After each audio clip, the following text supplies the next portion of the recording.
Dito po kayo mga kasagol sa Riverside. Nangangapa ng punaw. Ayan o, low tide na low tide mga kasagol. Ayan o. Ayan. Low tide. Dito po ngayon kumuha ng punaw.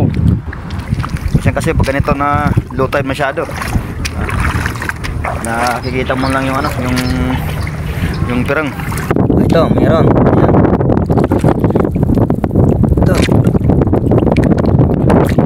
Mayroon. Pag high tide, hindi talagang kakapain mo. Ito ganito na low tide. Ayan ito, ayan, tina. Ayan nakaano sila sa buhangin. Ito. Ayan. May walang laman. Walang laman yan. Ito may laman. Hindi nakabuka.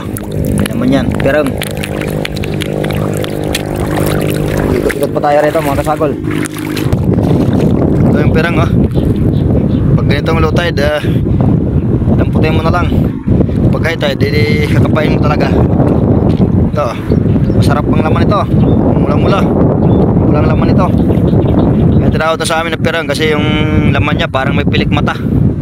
Yung pilik mata yung pirang sa waray. Ito.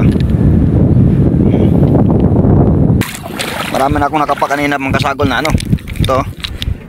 Pirang at saka punaw nung high tide pa kanina. Ito. Kaya lang kumukuha ko ngayon ng mga nandito lang na nakikita ko.